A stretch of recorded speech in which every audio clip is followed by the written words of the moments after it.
Yay, live. I think we're live. I think we are. I think we are. Let's see if I can get my old chat thing happening as well. And get my little text chat window so I can see what all the fantastic people are saying. Get that there. It's like some people do watch this back later, so I try and keep a bit of banter happening, even a thing. And hey, Celtic King, the first person to type a hello. Nice to see you tonight. We will see who shows up tonight. We get the usual gang. We get a few of the normal sort of troll as well, because they're in love with me. They can't leave me alone. That's the only reason I could think of them coming back again and again, because they can't get enough of me. I love you too, Celtic King. Oh, wait, dude, hold the fort. I just realized I forgot I had some mail. So just if anyone drops in, hey, David, well, I'll be like 30 seconds. Tell them, like, I don't know, I was murdered. I'll be back.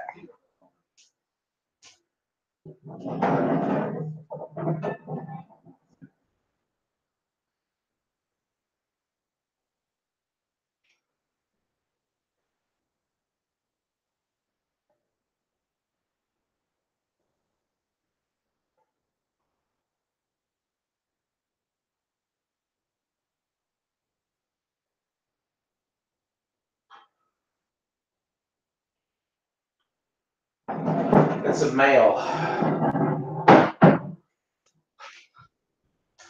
Okay, well, that was a bit of a misadventure. Forgot my mail. I had a busy day today. Oh, that's nice. Came back to Celtic King. Going to avenge me if I was in fact murdered. No, I had a productive day today. I've been doing the whole because I'm a contractor and I just finished a contract, so I'm going for another one. So talking to a bunch of agencies today. While I was in the city, all sorts of exciting things like got a haircut, checked my mail, and there was a bunch of mail. Wait,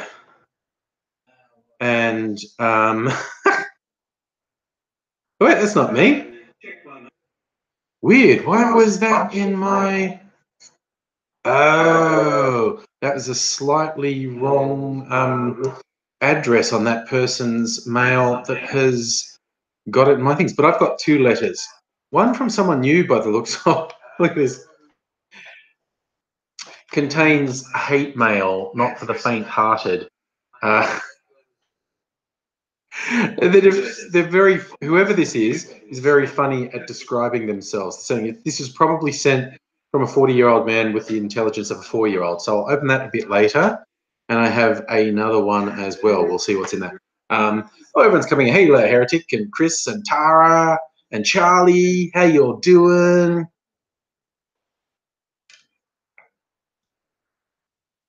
It's a very interesting shape too. This is quite bulky. Like there's some stuff in here, and it's weirdly sort of sealed and crushed. You know, so that's not square. It's we'll see. We'll save that. That's something to look forward to.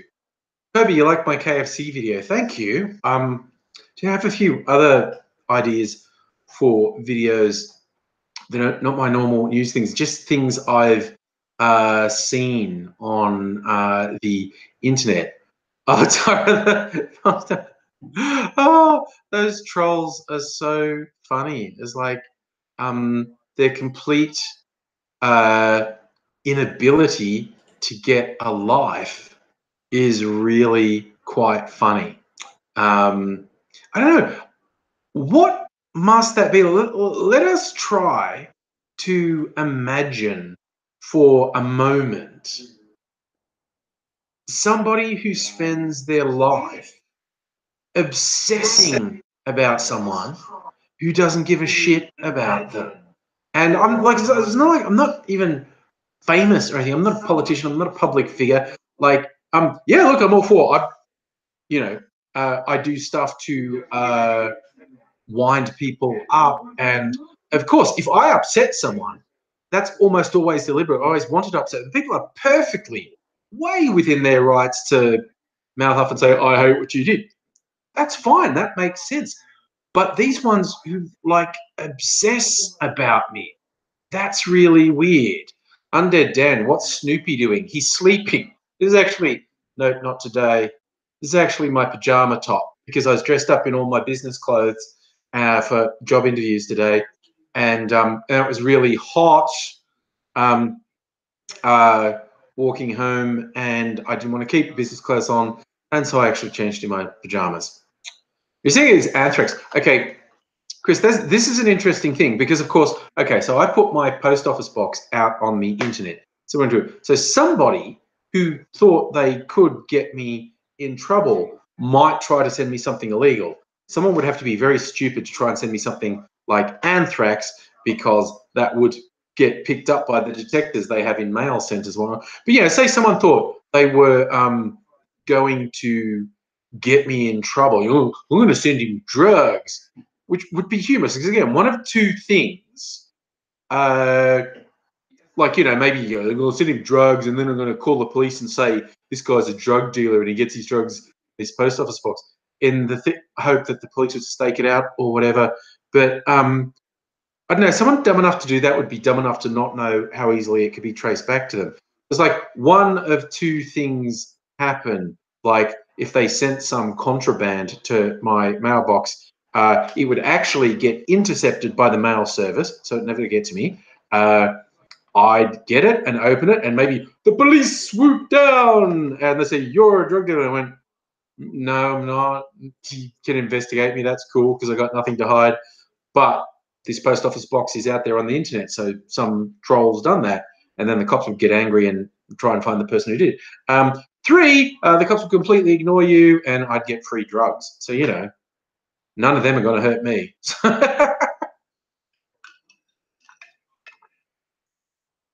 But yes, you're right, Chris. It's a weird crush thing they have going on. Sorry, that's gonna be laugh. Tara's saying, yeah, the Newcastle Mail Sorting Centre getting shut down by mother-in-law sending a container of goat's milk powder which leaked, and they were worried it was a contaminant, so they did this full-on cleaning thing that cost $70,000. Because yeah, milk powder would be a white powder, which, you know, suspicious. Yeah. Oh my God, you just reminded me. Talking about mother-in-laws. Mrs. Angry's mum worked in a chemist in the UK. She's from England, and it's not. I was going to say the olden days, but it was not that long ago. When you went to a chemist, they didn't just dispense pills. They had the components that would make up the doctor's prescription, and they would mix it up out the back. A pharmacist would actually mix up the drugs. You know, they had their little mortar and pestle and grind stuff up, and they would mix up your medication according to the doctor's prescription. And, you know, that might have morphine in it, might have amphetamines in it. Just after Mrs. Angry gave birth, this was before I knew her, her mum came over to visit and thought that she might need some pain relief. So she brought this stuff from England, from the pharmacy where she had worked. And it was a morphine solution. Like, it wasn't straight morphine, but it was seriously fucking illegal. And this sweet little old lady had no idea that she was, in essence, a drug smuggler, an international drug smuggler. She brought this morphine-based solution into the country. Never got picked up by customs. She probably looked really, well, she had no idea she was seriously breaking the law, but she was. But she never got caught. So also Mrs. Angry did not take the morphine solution because she thought it was dodgy as hell. Yes. Letter T, thank you. I take compliments wherever I can get. I can never tell with you guys saying things about me being beautiful and wanting to have sex and do porn. If you're trying to put me off, doesn't work because I'll just take compliments wherever I get them. Or if you're sincere, either way is good. If you're having a bit of fun, fun is good. If you're sincere, I take sincere compliments. I'm all for it. Hey, Tendai, how is it going? It reminds me that whole is someone faking, trying to freak me out. Remember in the comedy series Scrubs, there's that one thing with playing gay chicken. And some lads tried that on AIDSy at a meetup once, and it didn't quite end the way the lads thought it would because AIDSy didn't understand the chicken part. Like if someone's going in for a kiss, AIDSy's like, okay, let's do it. So AIDSy never understood the chicken part of gay chicken, but no. Le Heretic, is morphine legal over the counter? I'm not sure. Certain prescriptions of it would be legal. I'm not sure in as much as I do not have a clue what the boundaries around the legal prescribed forms of a heroin or morphine based drug are. I wouldn't have a clue. But at least at one stage, it definitely was legal under prescription. I'm not sure. Oh, David, the thing about heroin actually being a brand name by the Bayer company in Germany, because they thought it wasn't addictive. That was in the drama series The Nick, set at the turn of the 19th, 20th century, where Doctor Who's a cocaine addict gets treated with heroin because they think this will get you off the cocaine, and it isn't addictive at all. Oh my God, we used to just make shit up as we went along. Party people, Presto Puma, how you doing? Chris, look, I think you're right. Gay chicken is something you have to be a little bit gay to do, but I think, we're probably all a little bit gay. It's just a question of how far you take it. And like I say, anyone who, yes, tries to play any sort of intimate contact chicken with AIDSy, he's not going to back out. Not because, he's not going to be, it just never occurs to him to back off anything physical. Mind you, he actually explained to me once, like often when we have social gatherings, AIDSy does stuff where he really gets in people's personal space. He particularly does this with guys, gets in their personal space, makes people a little bit awkward, or he'll say really confrontational things in a lighthearted way. And so he'll say things that could be confronting and be in people's personal space and explain, because he's, really has Asperger's, and crowds and stuff are a little bit much for him. So when he says when he's just in a group of people just by existing are in his personal space. So when he's out in public, every person around him, as far as he's concerned, is in his personal space and is making life hard for him. So he counteracts that by saying, well, I'm going to make them uncomfortable too. And he gets right up in people's faces to try and level the playing field. Hey, look, smiley nerd. And under Dan, you say, if you're playing gay chicken, maybe you're a lot gay. But if you're a little gay, you win gay chicken either way. And hola to you, Black CR. Tara, a lot of people don't like crowds.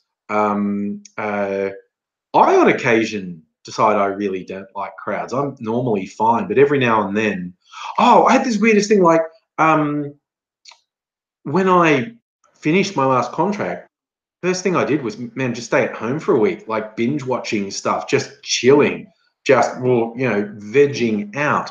And then I went back into the city, and it took quite a bit of recalibrating. After like just a week of being out of the city, I found it really quite oppressive, and I really had to recalibrate being in this huge thronging crowd of people, which is not how I normally am, because normally I'm in the city more often. But just being like not even really leaving the house for about a week then going back into the city was actually a bit much.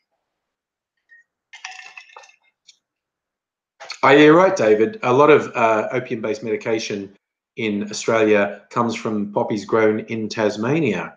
Interesting fact, which I have mentioned on live streams before, I had a holiday in Tasmania a couple of years ago, and I'd heard stories that the opium poppy fields in Tasmania, they have a problem with wallabies jumping the fence and nibbling on the poppies and getting stoned off their nuts, and then just kind of flopping around the paddock going, woo, woo, I'm high as balls, man. And I thought, you mean wallabies and not kangaroos? I was thinking, how high can these guys jump? But then I went there, like, because when I heard all the commercial opium crop for medication in Australia and around the world uh, is grown in Tasmania, and I assumed it would be like super duper security, like really high electrified fences, because, you know, it's opium. And it's not. It isn't. It's like it's an electric fence, but it's just strands, and it's only about, you know, waist high, which is how the bloody wallabies get in there, because it's easy to get in. And there's these huge fields of opium poppies, and their concession to security is basically a sign on the fence going, hey, taking this stuff is illegal, so don't do it, okay? You're on the honor system, don't do it. I was really surprised. I had no idea. Oh, Heretic, talking about the opioid epidemic in the US, the way really strong opioids are prescribed, just given out like lollies in the US by doctors, does my head in. Like, those really strong opioids are almost impossible to get here, no matter how chronic your pain, no matter how many doctors you see. Oxycontin and those other ones are almost impossible to get. And for the rest of the population, they've decided we're not to be trusted, and you can't even get codeine from chemists now. You have to have a prescription just to get a painkiller that has codeine. So, and that's all AIDS's fault, because he took too many of the codeine drugs, and people said someone's abusing the system. It was all AIDSy. He just took a ridiculous amount. I agree with you, Toby. Anyone who doesn't like AIDS is crazy, but we should keep him away from the opium fields. He might be tempted. He's been off the gear for a year. Good on him. He does have prescription tranquilizers now that he takes to help with anxiety, but he stopped taking opioids like over a year ago.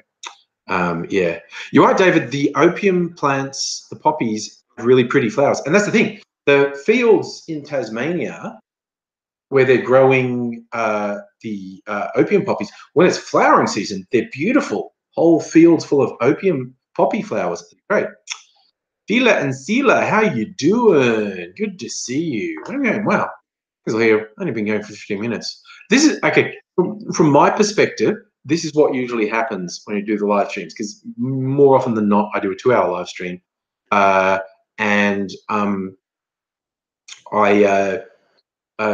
for at the start, it seems to go slowly. Like, I feel like we've been talking for ages, and I've only been going for 15 minutes. But then we'll go, and then I'll look and I go, oh, there's only 10 minutes to go. How did that happen? I don't know. Tara, you're right. It was very romantic, AIDSy finding love, because it was very unlikely. He was set up. Someone in, like, he lives in this block of apartments, and a neighbor said, oh, I know someone I should set you up with. And AIDSy's like, oh God, a blind date, how horrific.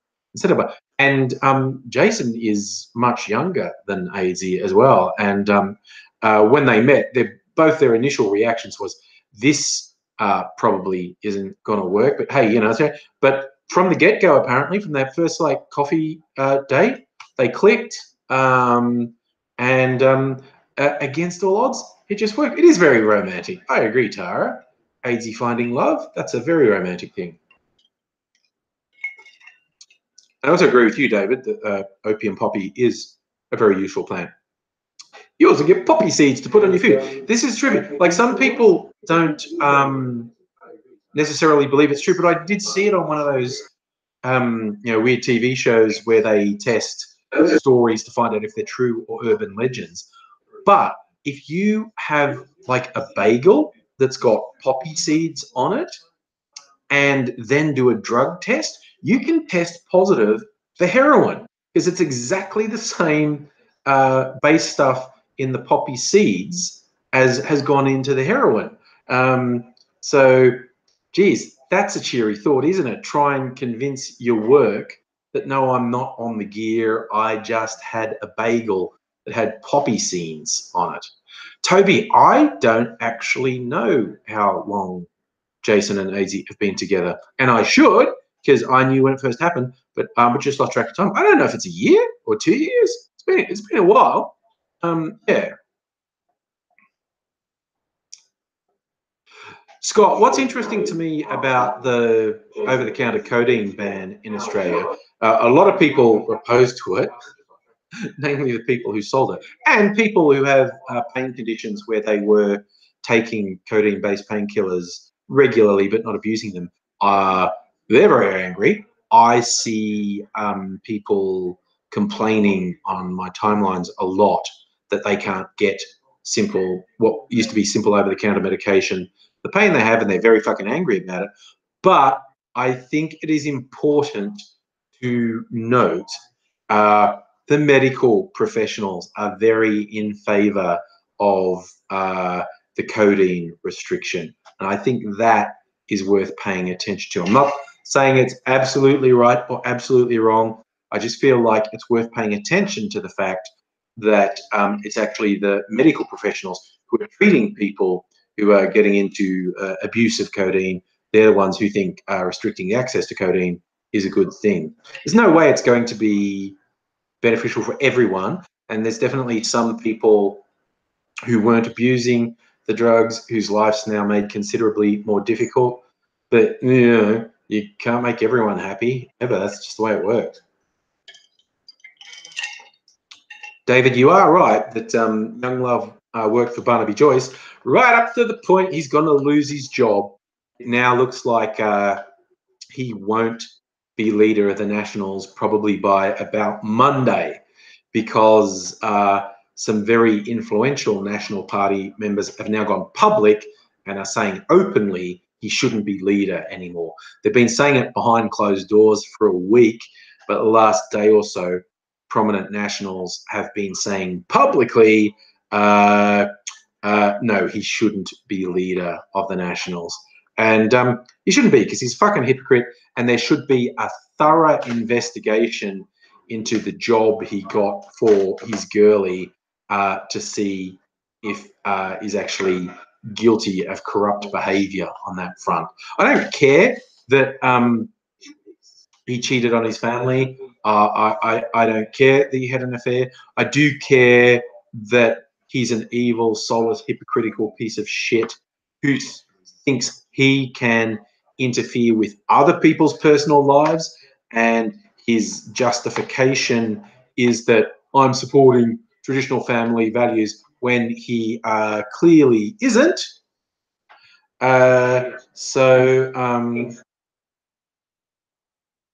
Good God, I think I've been sent something super cool. I'm going to read it to you. A boy and his dog. Hello, I do have quite a few American viewers. I'm glad you're one of them. Good to see you. Larity, well, they're not quite nationalists. They're a conservative rural party that used to be called the Country Party, but they wanted to go a bit more mainstream and change their name from the National Country Party to just the Nationals. So, yes, they're not strictly speaking nationalists, but they're not far off it, I tell you what. Oh, David, yeah, Abbott's stirring pot. Abbott's so desperate for attention. He's like the worst sort of spoiled kid who'll misbehave all the time just to get attention. It's super bizarre. Windows is trying to force an update on me. So I'm really hoping it doesn't cut off the streams. Boydie's dog, cheers. I really appreciate your viewership. Yes, if you ever feel like commenting, go ahead, but you're not compelled to. So don't feel pressured. Yeah, Le Heretic, the National Party are like the Republicans from the southern states, basically. They're really oh, Tara, Abbott wants war with the LGBT community. Abbott's very upset that he lost really badly in the marriage equality vote. I think he's taking place. Look, check this out. This is what someone sent me. This is from my informers in Mormon world. I was wondering what this is. This is a redacted letter about someone who got up to stuff. This actually sounds a bit juicy. Let's read it, shall we? This says it's from the Palmer Congregation of Jehovah's Witnesses in Massachusetts. So it starts, Dear brothers, greetings. Letter is in response to your request for more information regards accusations made against brother redacted. We thank you for your direction because we feel it's been quite helpful. It's proven to shed more important detail. Brothers redacted and redacted were chosen by the body of elders to meet with sister redacted. We first contacted and spoke with redacted husband, brother. He spoke with his wife. They were agreeable to meeting with us. While we waited for them to get back on us and a time we could meet, we received a call from someone else's husband. Apparently, someone had mentioned to someone else our request. The result was announced. Someone herself felt that she could not talk with us as well. Although this was not part of what you requested, we did feel it was an important development since we were unable to do this previously. Therefore, we've been able to speak with both sisters and their husbands separately. This has provided us with a much clearer of things. This sounds juicy. I'm just gonna say it. This sounds juicy. Okay, first we spoke to someone and her husband of Brooklyn. Reaffirmed previously made allegations. Being able to speak with her finally, though, was helpful, getting a feel of her rationale and demeanour. We spoke for nearly an hour by way of a three-way conference call. Though the subject was highly sensitive and at times difficult, her expression seemed logical and rational. Rather than being repressed memories, these seemed to be issues they've struggled for a whole life. Your interest in speaking of this seemed to be out of concern for the protection of any others who may be endangered, as well as to try and cope for herself. There seemed to be no trace of ill intent toward her father. Her father. She described a childhood that was abusive. Though feeling it was mostly emotional and physical abuse that took place, there were definite signs of sexual abuse as well. As to the emotional and physical abuse, she related an example of injuries that resulted in trips to hospital or were noticed by school teachers. She expressed that she'd lie about the cause out of fear of reprisals. 2, she noticed that whenever she would be questioned about them, her father made sure to be present, thus not allowing her to confide in anyone. As to the allegations of sexual abuse, they seemed to have substance. She expressed that though never actually penetrating her, he did repeatedly touch her and examine her. Creepy. Okay, so we questioned someone else of any congregational knowledge of these events. Apparently, while still young and in Hartford, Connecticut congregation, there was an older brother whom her father took her before. This brother's now apparently deceased. However, the reason he took her before him was to receive counsel on his feelings about her, according to the accusations. Okay. I don't even want to read this. This is creepy. This is the whole thing of child abuse in the Jehovah's Witnesses. Thanks for whoever sent this to me to traumatize me.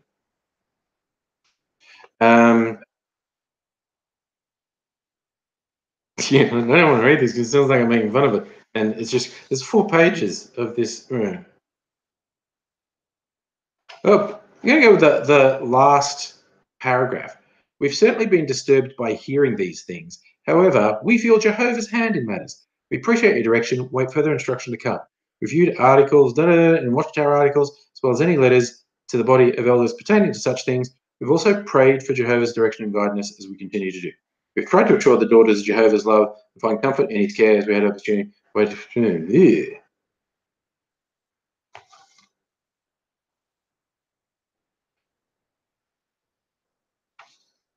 Yeah. So I don't know. Someone just decided to share with me that the J Dubs have creepy sexual abuse problems, which doesn't surprise me at all. Oh my God, we've got Linux nerds in tonight. Excellent.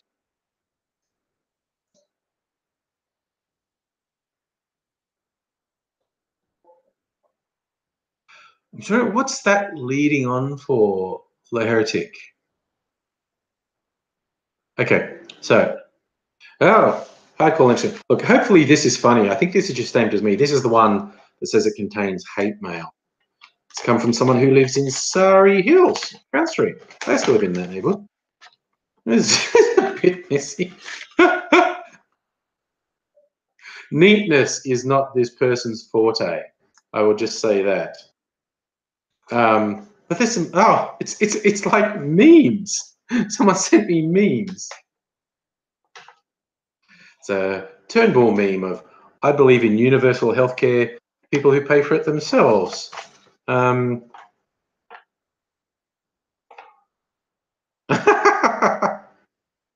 Mocking up Pauline Hanson One Nation thing, where their thing said something like, no more migrants, or no, this is no more racist idiots, no more paying attention to bogans, no more being afraid of brown people, no more things Erica Beth probably likes. This seems like a really motley collection of things, which, you know, I quite like.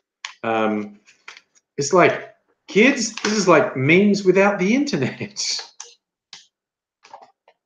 Tendo, I think you're right. The next meme will be that's a young Joe Hockey. That's a young Joe Hockey, isn't it? Who would have got a free education and then denied it to later generations. And it says, who wants a free degree? Me. Oh, another Turnbull meme. Sad Turnbull face. And this one says, Turnbull's Liberal Party ideology: punish the most seriously ill by cutting diagnostic services, punish the poor by cutting welfare, and reward the rich by turning a blind eye to tax avoidance. It's really funny to be sent a bunch of printed out memes. I would have thought email, but hey, look. There's a picture of them laughing. And then we'll say corporate tax cuts will trickle down to create jobs and growth. Yes. Trickle down economics, a fairy tale for adults. This is a question people have often asked. This is a Corey Bernardi meme, hyper-conservative so-called Christian. And a lot of people pointed out he seems to think about gay sex more than gay people do. So read into that. Which look, I've got to say, I also love the way these are cut out. There's another Joe Huckey. I'm not. This is such a dank meme. The Liberal Party, almost as good as scissors. I'm not even sure what that's getting at. Who's this one? Oh, world's most interesting man. Our foreign minister with his head put on the most interesting man in the world. I don't always abuse children or traffic human beings, but when I do, it's because they wanted to seek asylum from another country and I'm a racist psychopath. Oh, nice. Undead Dan. Hello, is it meme you're looking for?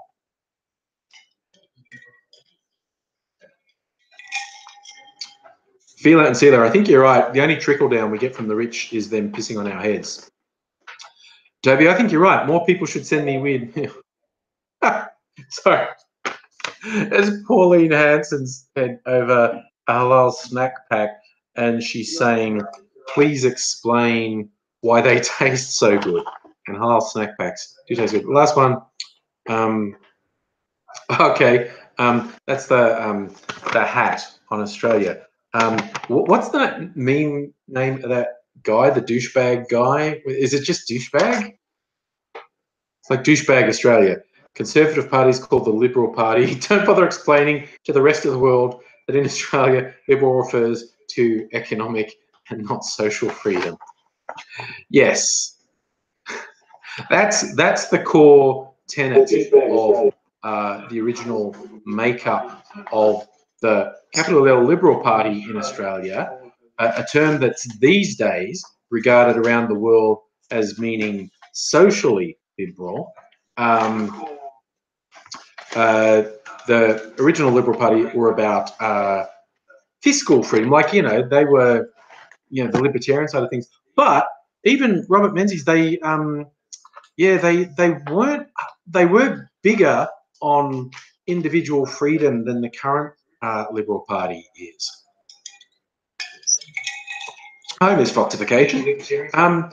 Yeah, it's really weird how the Conservatives here, and I mean this, you see this around the world. They go, "We're the party of small government. We're the party of the individual. We're the party of liberty." And here it's like they've increased the surveillance state. They wanted to make thought crime illegal. They wanted sedition laws. That's it, scumbag Steve. Thank you, Chris. So that was scumbag Australia, scumbag Liberal Party, maybe. They literally wanted to make it possible to prosecute and jail someone just for saying something the government didn't like. And they got super surprised when everyone thought that was a bad idea. They're going, but we're only going to do this to bad people. It's like, who the fuck is going to trust you? If you get given the power to jail anyone just because they said something you don't like they didn't commit a criminal act, you've decided that them thinking a thing you don't like is an actual crime. It's like, as if that's not going to be abused. And this is what I always say to people, no matter what their political persuasion, when they're all for their guy having some really overreaching abuse of power, and they just go, but that's my guy, so it's okay. So well, your guy's not going to be in power forever. Like all the ridiculous powers Bush granted himself as president weren't limited to him. They were then powers that anyone in the office of president had. And so all the stuff that the Conservatives were saying, why you thought that Bush giving himself these autocratic powers, well, suddenly those same powers transferred to Obama. And the progressives, who just thought Obama couldn't do anything wrong, ignored his expansion of the surveillance state, ignored him prosecuting whistleblowers, ignored him expanding drone strikes on people who were by no rational definition engaged in hostile activity. And the progressives just kept excusing Obama because Obama's great, he's my guy, but he's not in power forever. And you're then handing over that level of power to the next person who you possibly don't trust. And even your trust in your guy is quite possibly misplaced. Yes. Miss Foxification. Well, you ask what judge would jail people just for thinking. This was John Howard who proposed sedition laws and being able to prosecute people just because they said something the government didn't like. And the main reason it didn't go ahead is that everyone in the legal profession, lawyers and judges, just said, fuck, no, that can't be a law. You can't have that as a law. That's just no. Luke just said KFC. Are you in the UK, though? They're the ones having the hardship with it. Musical aviator. You just finished your awful shift. Oh, okay, so you've got more acceptable hours after today, do you? Heretic. Obama was like America's dad who beat up the neighbor's kid because he had problems. Hi, Big Pat. How are you? David, you're like a social libertarian and an economic socialist. That's not that far from me. I think on most social topics, I'm on the, hey, let people lead their lives. If they're not hurting someone else, stop trying to control what they're doing. But I am definitely not into unfettered capitalism, and the current system unfairly rewards people who do not deserve reward.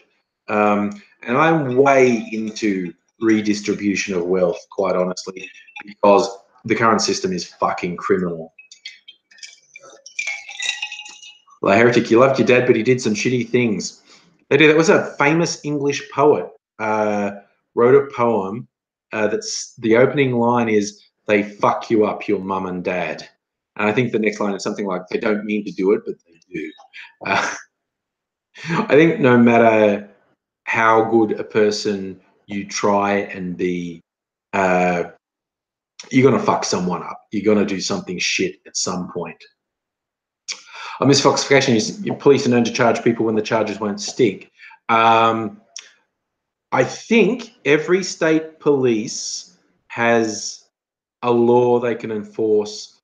It basically means they can arrest you because they want to.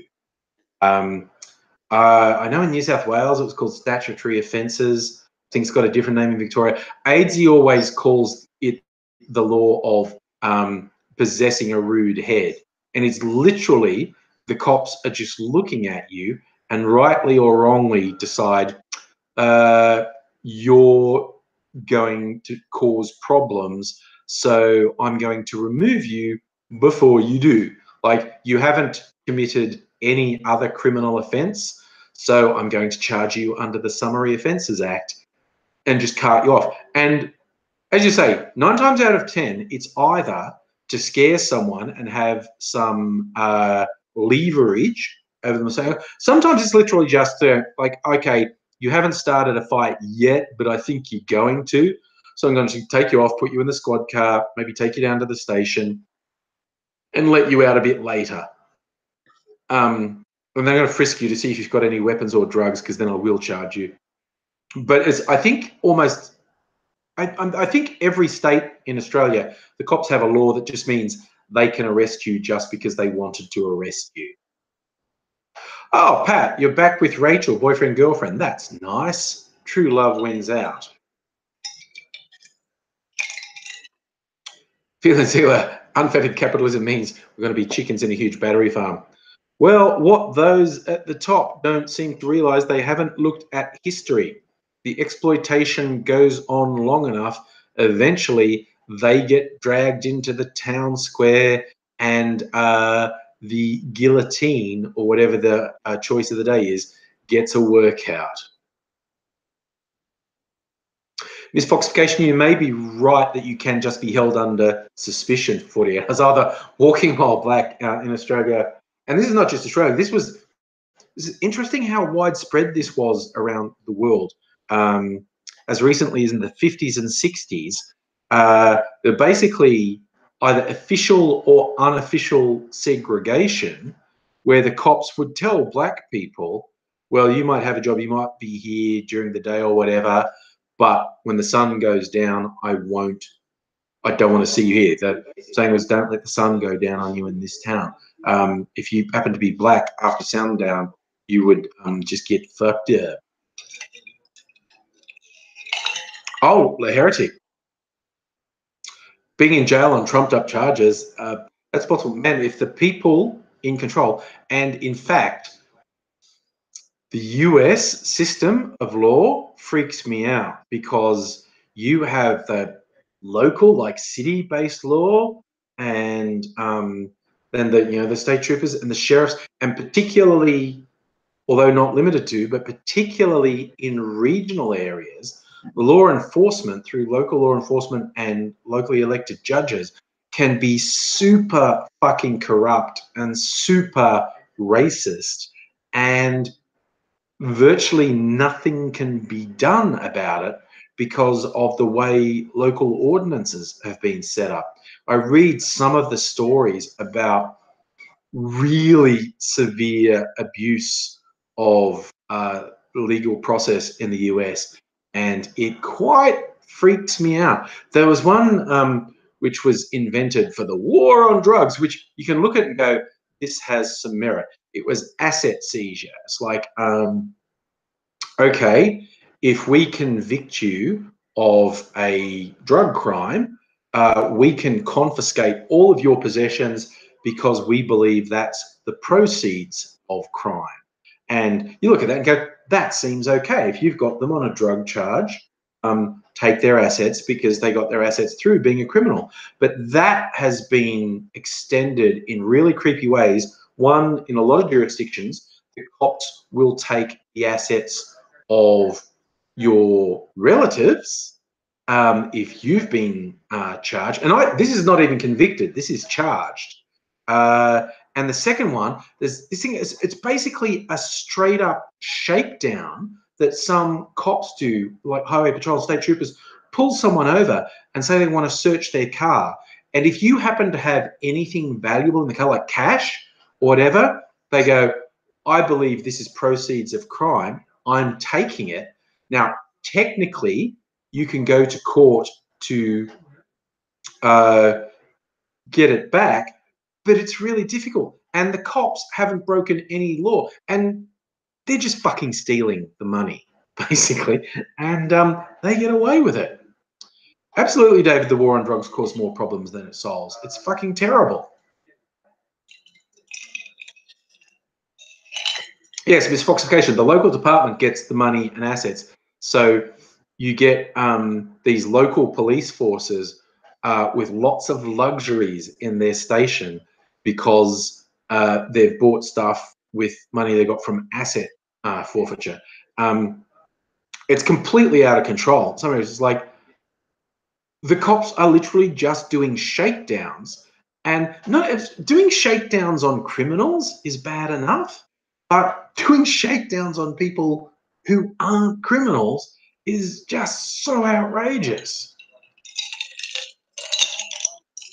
The creepy way American law enforcement is set up, with local law enforcement, having virtually no oversight, it's so open to abuse. Oh yeah, Tara, that's another fun one. Border security. In the name of fighting terrorism. I love how Americans often think, I don't have to say anything to the cops. I have the right to silence. Not if you are within 100 kilometers of the border, because then someone who says they're border security with no reasonable cause can take all your shit and go through all your, and you have no rights at all. And it's disturbing how many Americans don't know that you only have to be within 100 kilometers or 100 miles of a border, and that's like any sea border or the Canadian border or the Mexican border, and you've got no fucking rights whatsoever. So the system there is so open to abuse. It's absolutely amazing. Oh yeah, you're right about the heretic, the war on drugs. Nixon was because he hated black people. He hated the idea of black people and hippies mobilizing against him, and saying it was a war on drugs meant you could smash up black communities and hippie communities and say it was in the name of drugs. I just watched a comedy special on Netflix. The two brothers, twin black guys, and they do a lot of comedy specials. I'm going to say they do a lot of drugs. And I'm just going to see if I can work out their name from some search terms. Lucas Brothers, that's them. The Lucas Brothers. They were also in the movie 21 Jump Street. But they had a whole special about how they hated Nixon and the war on drugs and how it fucked everything up. But yeah, I just watched that. I actually, because they have a lot of drug-based humor, which I don't find particularly funny. It's interesting the huge amounts of comedy specials on Netflix, and they're quite experimental. Like, they give people who are not at all mainstream a go, and some of the specials are quite interesting in what they're having a go with. They're not always funny, but of course that's also a matter of personal taste. Something that I don't find particularly funny, you might find hilarious. The Gregory Brothers, I didn't laugh at that much, but it was interesting to watch. There's another guy, the special was called Comedy for Drummers. And this guy obviously loved music, and he had drum kits on stage. And a lot of the jokes were based around bands and musicians and whatnot. And it's one of those things where I was watching it, and sort of regularly going, oh, that's clever. But I wasn't laughing that much. I laughed a bit, but not that much. Hey, Joe, how's it going? I think, which ones have I watched that I laughed a lot at? There's a few. Like they've all blurred. I've watched so many of them. Oh, and hey to you, Megaleech. I've watched so many of them. They've all blurred. There's only a couple that I just watched for a while and went, no, this isn't funny. I'm not watching. There's one guy who's apparently the most popular comedian in Malaysia, had a special, and I watched about 10 minutes of it. I go, I'm not getting, no, this is not reaching me. I'm doing it. Oh my God, I watched the Jerry Seinfeld one. Oh my God, it was boring. He's so boring as a stand-up. I only watched about 10 minutes. Like, he also has that series, Comedians in Cars Getting Coffee, which I watch quite a bit of because he has a bunch of really interesting people, and some of the insights are quite good, and sometimes they're quite funny. But he's done a couple of live specials in the last year. God, they're boring. He's just so boring. Oh my God, he's just boring. And who else did I watch? Which I was surprised at how much I was bored by was Jim Jeffries. Because I watched, like, he had that half-hour show, you know, news review show. There are so many of those bloody shows now. And I found that quite entertaining. I think he's got a new series coming out this year. But I watched that last year. I found that quite entertaining. And I watched his most recent comedy special. And it was just like the first 10 minutes is Jim Jeffries justifying why he tells rape jokes. And I was like, dude, this is not particularly funny. And I just got really bored because the whole thing seemed to be about him rather than being funny. I was like, ugh. Oh yeah, Tendai, Jerry Seinfeld talks ridiculous crap about he's ruining comedy. It's like, dude, if you can't do comedy without relying on bigotry, you're just not very good. Plus, he's the guy, he thinks swearing is bad. He's so fucking conservative, it's ridiculous. As David said, we haven't been talking guns, and I agree with the heretic. What's the point? The one thing I'll say is I have just a little bit of hope for these kids who are being really forthright at the moment. And I'm absolutely fucking horrified at the conservative talking heads who are attacking these kids who've just been through a massacre and are saying, can we have some fucking common sense here, please? And these people are just being psychopathic towards these kids. I mean, man, I'm not in favor of capital punishment, but I'd consider it for some of these people. Miss Fox, that is an interesting point about the bump stocks. For people who don't know what they are, it's a modification you can get for semi-automatic weapons that will turn them fully automatic. And that's what the guy who shot up all the people in Las Vegas used. And Trump has actually said he wants to push to make bump stocks illegal, which is mildly surprising. Oh, did anyone see the picture? Trump was meeting some of the kids, and he's such a fucking thicko. He had to have talking points written down, and he held his piece of paper in such a way that you could see them. They're like numbered 1 to 5, and everyone singled out number 5 that you can see is, I hear you. He actually had to have written prompts to show empathy to kids who had just been through a massacre. What sort of fuckhead do you have to be to have written down prompts to say, I better show some empathy to these kids now? It's fucking crazy. Oh, yeah, look, here's the thing. You hit on a very good point. I would have at least some more time for these people who say we can't infringe gun owners' rights if they didn't infringe other rights all the fucking time. The Floridian legislature says, no, we're not even considering doing anything about guns, but we're calling out pornography as a public health risk. They did that on the same day. And then you get people saying, like, no, you can't do anything about guns. That would be wrong. You know what you should do? Ban violent movies and video games. It's like, what the fuck is wrong? These people are so fucked to say, like, oh, no, you can't limit access to guns. That's freedom. What we should do is ban video games. What the fuck? Even if you could draw a straight line from violent video games to violent activity, which you can't, you absolutely can't.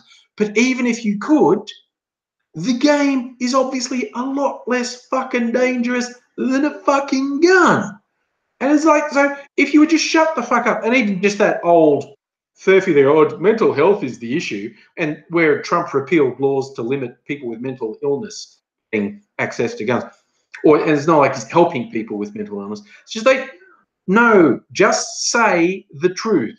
I'm not going to limit guns because, fuck it, I don't want to. Not say like, I'm not going to limit guns because freedom, but here's a bunch of things that aren't actually dangerous that I'm going to legislate against, like fucking Kinder eggs. You got these politicians going, oh, we need legislation to make Tide Pods less appealing. No one is eating Tide Pods because they look pretty. That's the joke. And then it just snowballed into, no, I'm actually, you think I won't? You think I won't eat a Tide Pod? I will. I'm that stupid. No one is going, I'm eating it because it's nice and I think it'll taste nice. Everyone who's done the Tide Pod challenge knew it was going to taste horrible. It's just the idiocy of these lawmakers does my head in. David, that's, yeah, an interesting point. Owning a gun and saying you want it for self-protection, no, you will never get a gun on that basis. One of the reasons you can be a sporting shooter, get a special license. Farmers can apply because there are reasons farmers need firearms.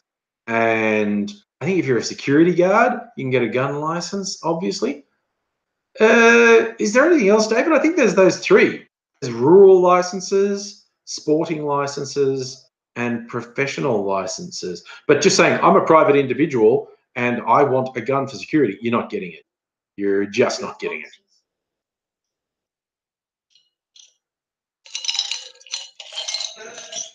Yeah, the heretic, you're right, this idiocy of saying, no, I don't think we should ban semi-automatic and assault weapons because that won't do it. It's ridiculous. It's ridiculous to say that isn't the problem. It's like, that is obviously why so many people are getting killed, because of overpowered weapons. Yes, people would still get killed. People would still get killed by smaller caliber firearms. People would still get killed by knives. But you would not get mass killing on the scale that happens in America basically every fucking week. Oh, that's it, Dave. Yeah, being a sporting shooter, you're in the Australian Clay Target Association. Obviously, I grew up, what did we have in the house? Because I grew up in the country where gun laws were fairly liberal when I was a young'un, pre-Port Arthur. We had a couple of 22s made at the Lithgow Small Arms Factory. And my dad, I don't know why he did it, but my dad bought this World War I vintage Turkish rifle. I think it was a 303. So took fucking bullets this big and sounded like a cannon when you fire. We'd go out in the bush target shooting and targets on a tree like a coaster or a beer can or something. And the bullet would punch, like a tree would be this thick, and the bullet would just punch straight through it. It was like this hugely overpowered gun, like, because it was a military gun. It was really designed to take people down, but it was bolt action. It's like, you can't kill people that much, like chick, chick, chick, chick, chick, chick to do shots. But yeah. Well,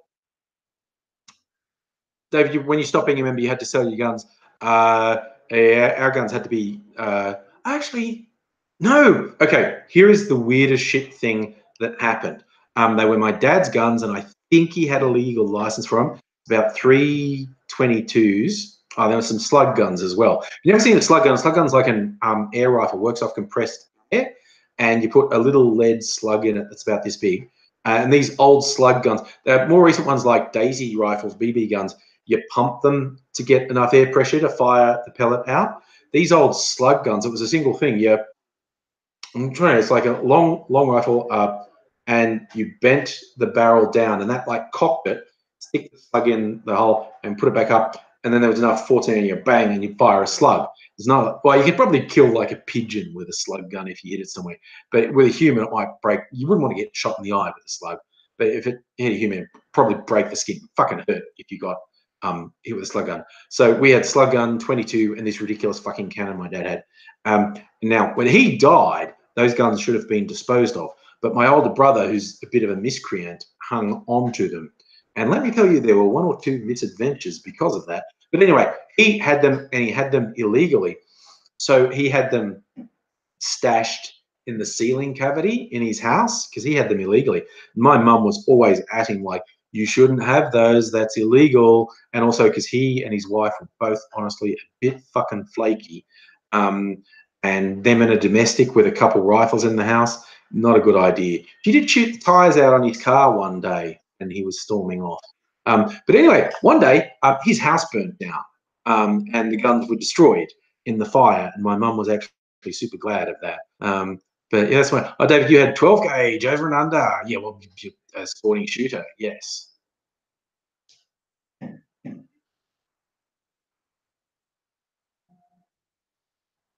We got misfixcation. You're having trouble with grammar because you're on strong meds for a migraine. We had that discussion earlier about strong meds being harder to get now. Oh no, I need another drink. I need to get some ice. It's actually quite warm tonight. Just step aside. What to drink? I have so many drinks. What will I drink?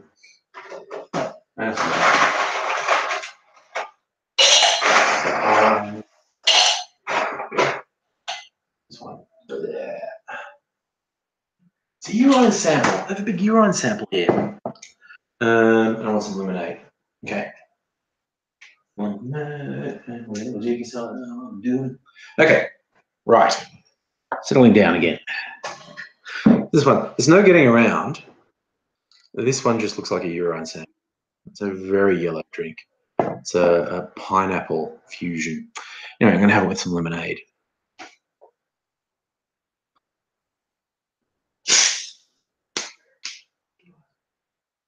Oh, catch reflection. It's cold and raining in Bendigo. Yeah, we're getting a couple of 30+ days in Melbourne. Then I think we're getting rain on Saturday, I think. You are right, Jahatma. Masindal, you can't get any more. Yes, I'm going to make another drink while there's one. That's the only way I can face existence. The occasional drink. Ooh, this is very syrupy, this one. Oh my God, it's so yellow. Even diluted, it's so yellow. I'm drinking pee. That's what it looks like. God, this stuff is so syrupy. So sweet. God, what's the sugar content of this? This is not very strong, by the way. Designed for teenagers, I think. How much is that? That's that much. You get a double. Okay. Yes. It's so yellow. Oh, you finally got cooler temperatures in Brizzy after a bit of a heat wave, Charlie.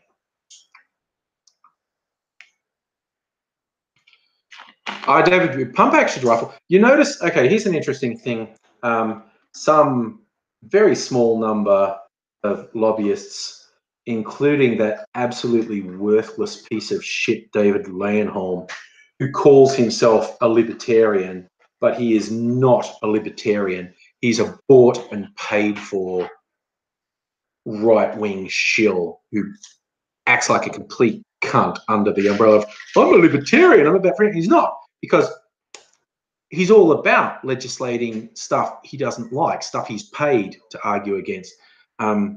Again, I would have slightly more time Holm if he wasn't a complete fucking hypocrite.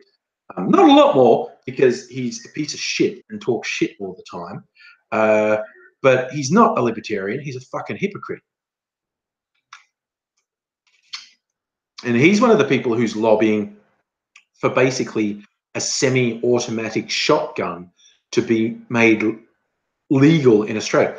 This is a shotgun, I think, takes quite a lot of rounds, but instead of having to pump or reload, you literally fill the chamber with, I think it takes 12 rounds, and you just, as fast as you can pull the trigger, it's like bang, bang, bang, bang with a fucking shotgun. And that weapon is illegal in Australia. And Holm and some other lobbyists keep saying it should be legal, and it fucking shouldn't, because there is no sensible reason for that fucking weapon.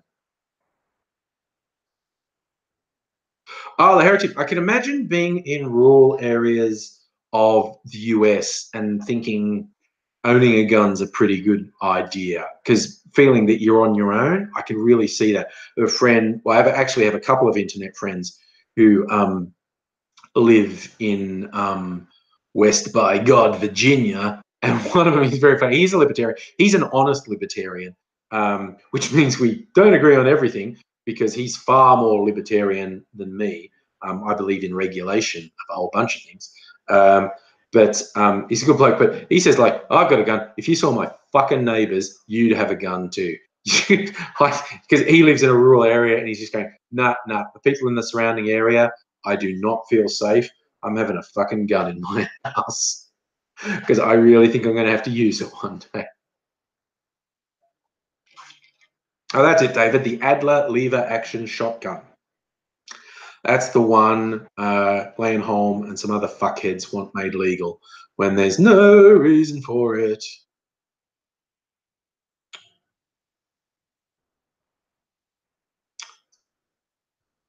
Misfoxification, well, yes, on one level,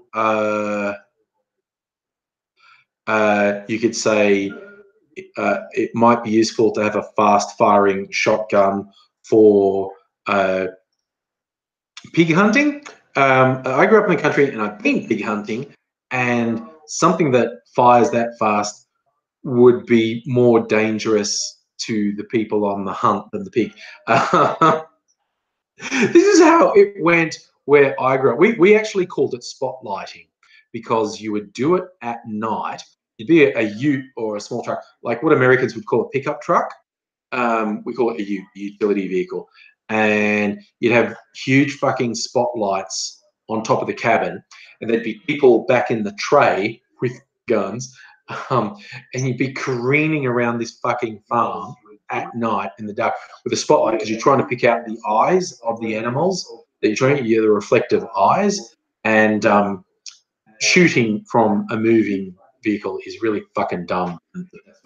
There were a lot of fatal accidents when I grew up on farms, the people out on shooting expeditions. So the idea of people pig shooting having a really fast firing shotgun just seems more dangerous to the people than the pig to me.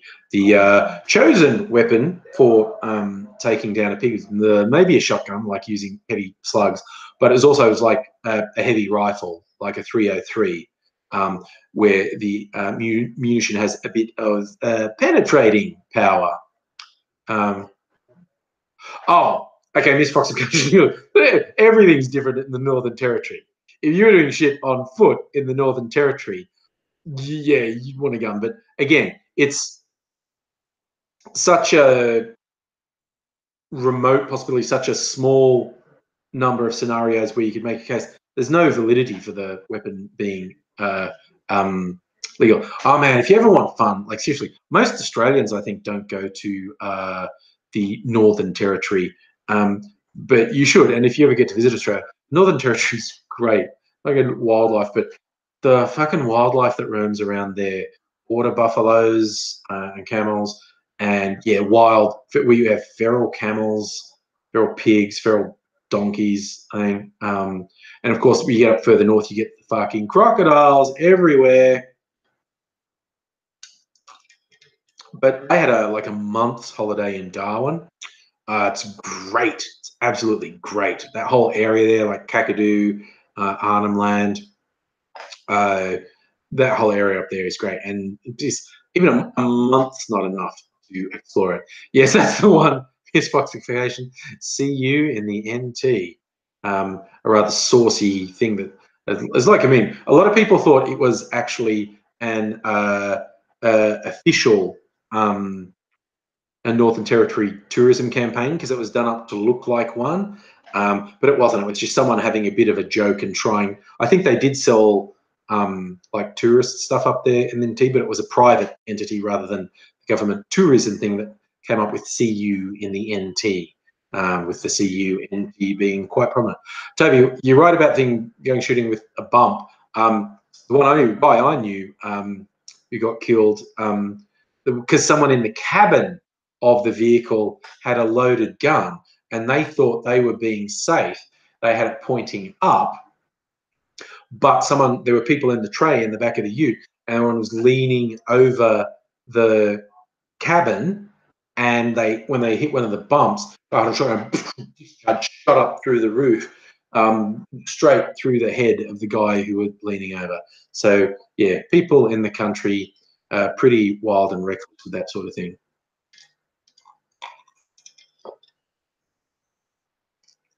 Oh yeah, David. Actually, I can absolutely see what you're saying. Someone trained in competition would fire an under-over faster than an ordinary person would with the semi-automatic 12 gauge.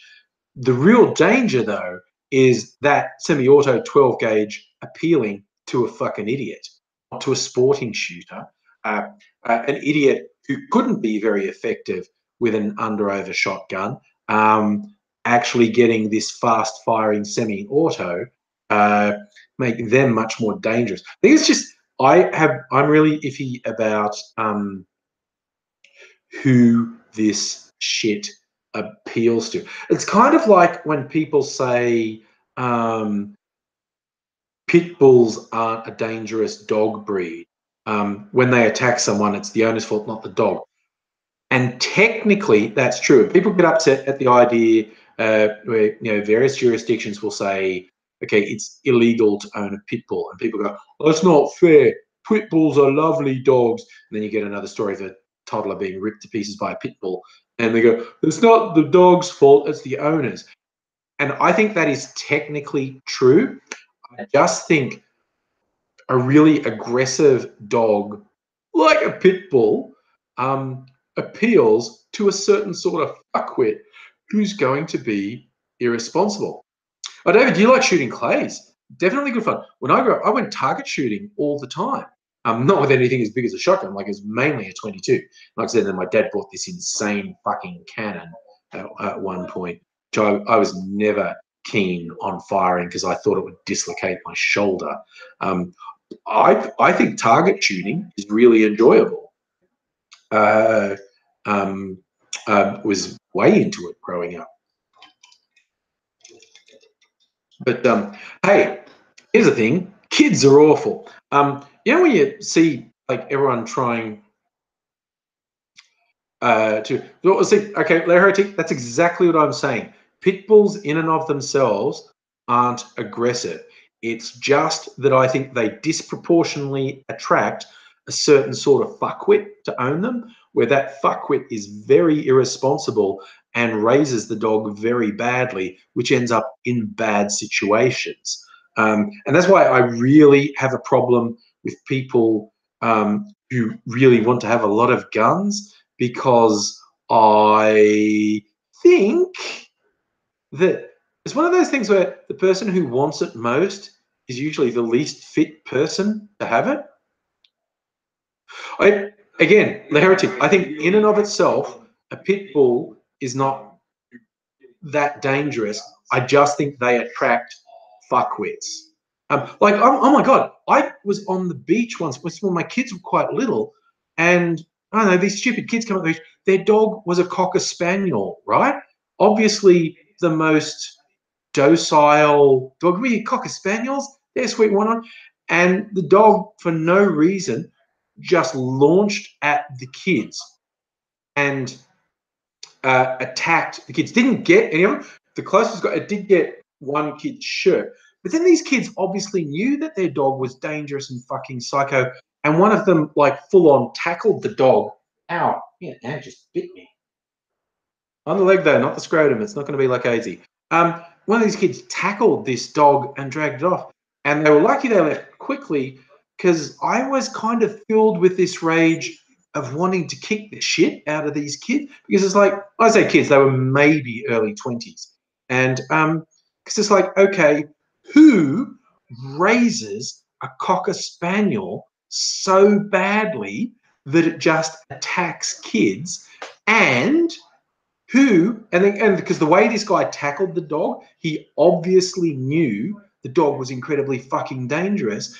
Then who's raised that dog so fucking badly doesn't have it on a fucking lead in a public place? Like, I was, when sort of all those pennies dropped in my head of the situation, oh man, I wanted to kick the shit out of these kids. But they took off. Because I think they knew, because there was a couple of parents there and everyone was freaked out. I think they knew people were calling the cops, and given the context, their dog almost definitely would have been put down, and so they fucked off before anyone could get it. And that was a Cocker Spaniel that I have the impression, a Cocker Spaniel is this big dopey floppy-eared dog, is I love everyone, and this thing was fucking crazy vicious. And I think we're getting the consensus that poodles are evil. Poodles are from the devil. But yes, Alexander, as you say, I think whatever breed does a violent attack, I think it's almost always 100% the fault of the owner and the way they've raised it. I just worry that with a thing like a pit bull that got trendy with a particularly sort of maladjusted fuckwit, I mean, aside from just dog lovers who like them as a dog, okay, but the sort of fuckwit who thinks a pit bull's tough, I think those people who have a predisposition to want to get something that they think makes them look tough, they're also grossly unfit to raise an animal that can be dangerous. But yeah, I would 100% agree that it's the owner's fault. Oh, Tendai, an American Akita, that's illegal in Australia, isn't it? That's illegal in a lot of places. You're right, David. Labradors tend to be big softies.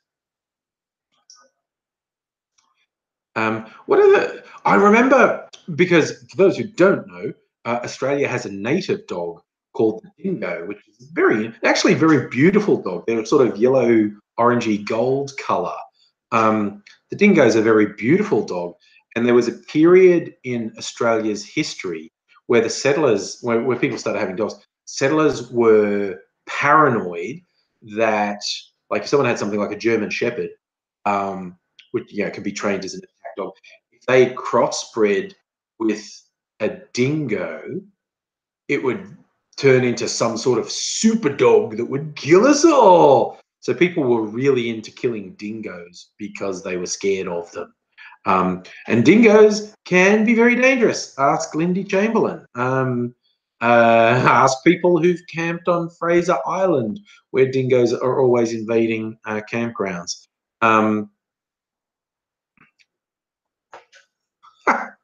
Joe, that's a nice one. You want a warning sign that says warning bite hazard, and the dog might challenge you as well.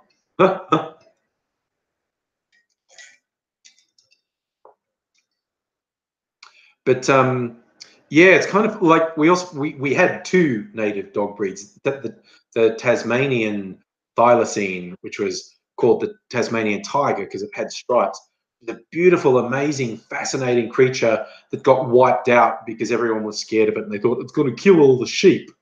We've introduced sheep and we think they're more important than this amazing, unique creature that exists. Nothing like it exists anywhere else in the world.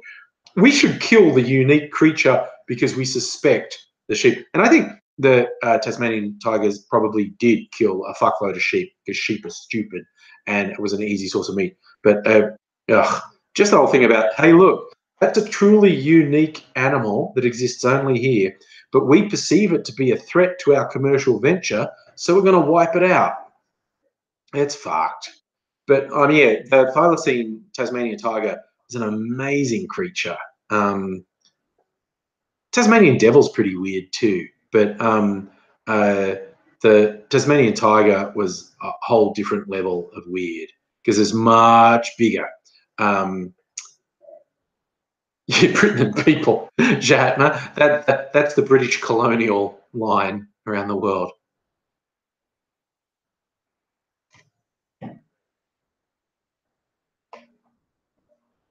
So you used to have wolves in England, but they wiped them out. And you get these things in America where people want to wipe out coyotes and wolves, which is sad. But, you know, always makes me a little bit sad when unique native animals are wiped out by in the name of commercial interests. RJ, are you banned? Not yet. Do you want to be? Because I've got a pretty fucking low tolerance for trolls if that's what you want to do. Hey, the heretic and Mr. Fox question. How about agree to disagree on how dangerous pit bulls are? Hi, RJ. No, that's the first thing I saw for you, so I don't know what that was about. I don't have any sort of barriers up at the moment, but I can see you now. Oh, yeah, the buffalo in the US was wiped out just from callous disregard, just killing them by the million because you could. And, oh, yeah, you know, people are shit, basically, everywhere. Tendai, screw the dodo, it's dumb looking. I mean, the dodo's problem was it was pretty fucking dumb, understand? And it only existed on one island, didn't it? Apparently it tasted good. I think that was its downfall. It tasted good. So people would kill it. There was a story I don't know if anyone's ever watched the show QI. It's been running for, I don't know, for 20 years. QI stands for quite interesting. It's a chat show that for ages was hosted by Stephen Fry. It's got a new host now. And they'd get a little panel of people and they'd talk about funny facts and they'd say funny things. And there was one, a particular sort of sea turtle that I think it was first found on like one of Darwin's thing, and they kept trying to send one back to England to be analysed, and they'd always eat it on the way back because apparently it was like the best tasting thing ever, and the crew could never hold themselves back from eating this turtle, this sea turtle. And apparently, again, the story goes there were multiple quests that involved bringing back this giant sea turtle. And for 50 years, they were consistently failing to bring back a live one because they could never resist eating it on a return journey. You know, a couple of months at sea and they just go, man, I'm fucking sick of crackers and water. That turtle tastes really good. Let's eat it. Oh, yeah, the QI Elves just put out a podcast as well. Yeah, and there probably are a few books. Jatmer, I like the one thing. Look, I love QI. I watch the repeats are on Foxtel all the time. I watch repeats of it all the time. But one thing that consistently floors me that they still do, that they really did badly in the early days, but they've done all through the life on it, just this really casual racism that would just come out of nowhere. They'd just be talking about something. And then Alan Davies will start doing this really racist stereotype of an Asian person or a Mexican, just out of nowhere. They'll just be talking to, and then they'll just go on with a whole bunch of casual racism. And I'm like, what's that about? What? Yeah, I think you're right, Janice, because they're British. There's another channels I watch a lot on the cable TV is the cooking channel. And there's lots of different interesting cooking things. And there's one guy, I can't remember his name, but he's this older English guy who travels around the world, trying all the dishes and whatnot. But he has the manner of a really superior colonizer, where it's like he's virtually patting all these little foreigners on the head, like, aren't you clever with this little thing you do? You're not English, but you do clever things. And it's like, he's not being mean, he's not being awful, and he appears to be completely oblivious to what he's doing. But he's just being this super paternalistic, patronizing colonizer, and it's fascinating to watch. Someone coming in to get a drink, I think that's okay. Yeah, that's Charlie. Speedy Gonzalez voice. He'll do that, and he'll do Asians. And just out of nowhere, he's going like, "Oh, yeah, it's just being funny or being witty," and then I'll just be really casually racist for a minute. It's just wow. Did I? You're saying how long till someone sucker punches Alan? Maybe if they get a shit. Oh my god. Okay, true story. A friend of mine who lived in Adelaide, she was very proud of the fact that she shagged Alan Davies. He would tell me all the time, like if we were watching QI, I've shagged him. I was like, okay, thanks for sharing. And, and then the last time Alan Davies was in Australia for a comedy tour, he's talking about how he's been in Australia on and off for decades. And he talked about his first trip to Australia. It was in Adelaide. And he just, the interview is just saying, like, he said with a smile, wonderful people, they looked after me really well in Adelaide. And then my friend who pointed this article out to me, she's going, he's talking about me.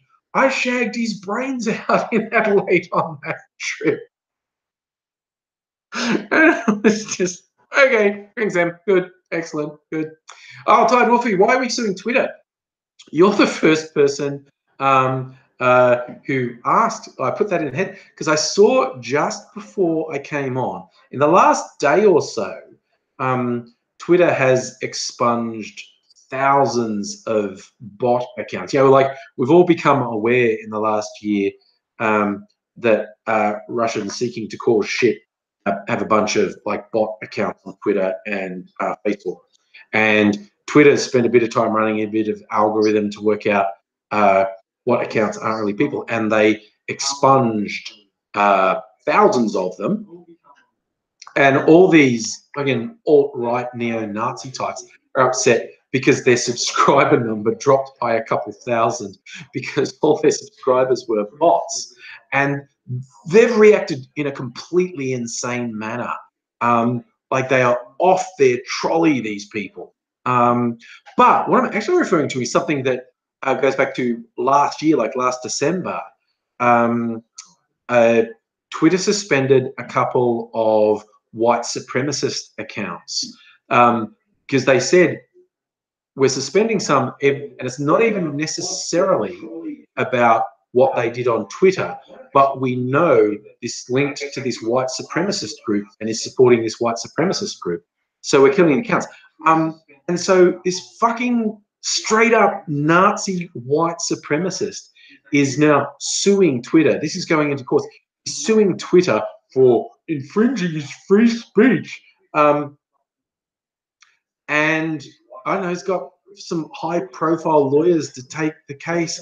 And I don't know, okay, the lawyers who took the case for this straight up fucking Nazi, they're either really stupid because there is no way they're going to win, or they're just one of those idiot free speech purists who taking the case on principle, even though this is not about free speech, because free speech is about the government not being able to prosecute you for what you say. It's got nothing to do with a private media outlet.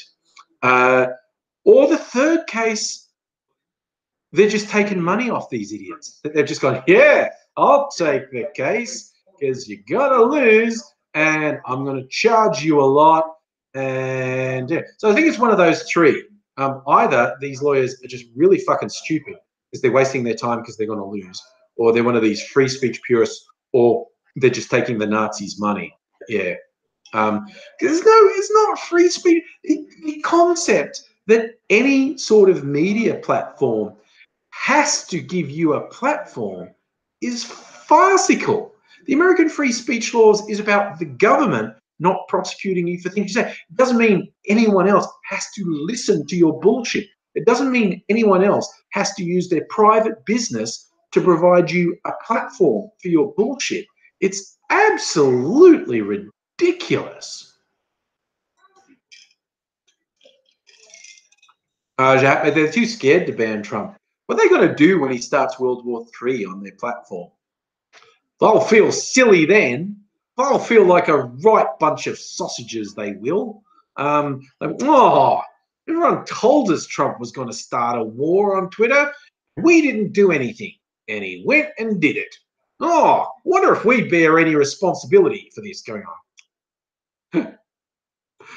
I'm good at talking bullshit, Toby. Just I can just keep it going. It's like I had to do 3 job interviews today, and some people have trouble. Like Mrs. Angry has a job interview tomorrow. She's worried about whether she'll say enough to them and go, oh, my problem is stop talking.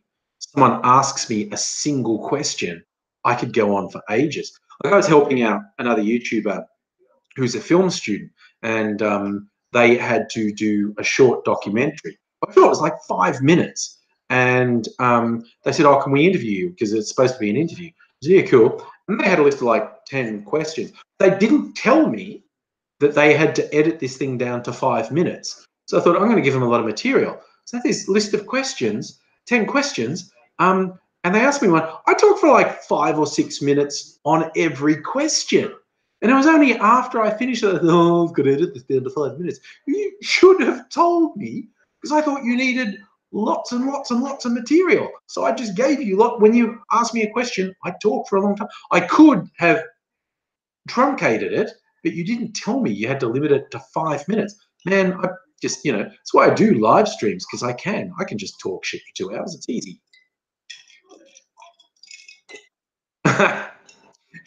You feel like a Twitter war is how society will end, and in the future, no one will understand how we could have been that stupid. Look, I often think future generations, if we suffer, I mean, I'll be dead. But I mean, if the world suffers some of the catastrophic results of climate change, which is looking increasingly likely, and it's like, at the very least, we're getting bad effects, like more extreme weather, droughts, water shortages, food shortages, destruction of coastlines, and that sort of thing, and the environment being really turned upside down. That's stuff that is basically impossible to avoid. That is just the future. The future's going to have a whole bunch of shit that we don't have to deal with now.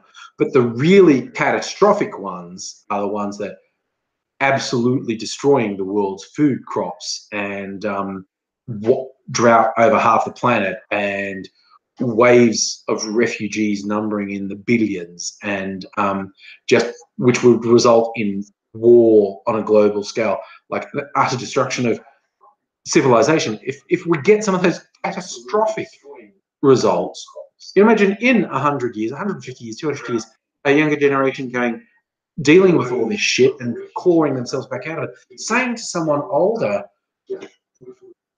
oh my God, all this environmental shit we're dealing with now, how did nobody 100 years ago know this was going to happen? It should have been obvious. How did they not know? And someone go, oh no, they knew. They knew. They had incontrovertible evidence that this would happen. They knew what they were doing. They knew this was the end result. But in the name of politics, nobody did anything about it. It's like, could you imagine saying that to someone who's on the receiving end of the fallout of this? Just going, oh no, 100 years ago, they fucking knew exactly what they were doing. They knew exactly what the repercussions would be, and they just didn't do anything. And Ms. Foxification, you raise a good point. Cape Town's almost out of water. For those who don't know, one of South Africa's biggest cities, Cape Town, has no water. They haven't had rain. Like, they've been in a drought for a decade or two. They're about to run out of water. I think it's mid-March. They're just shutting off the water. You turn on a tap in Cape Town, nothing will come out of it. Hey, Gerald, how's it going? That is mildly terrifying because Cape Town is quite a big city and it has quite a lot of people in it. What happens? And a city obviously cannot exist without water. That's stating the bleeding obvious. The city, which is a major city, can no longer exist. What the fuck happens in that scenario? Well, we're about to find out. And it could be the shape of things to come. It could be a very nasty lesson for the whole world about what we might be seeing more of. Oh yeah, Joe, I mean, that hits the nail on the head. Too many people look at short-term profit rather than any long-term repercussion. I know it's not just computer centers that close down with water, but no industry can exist without water. A city cannot exist without running water. A modern city shuts down completely without water.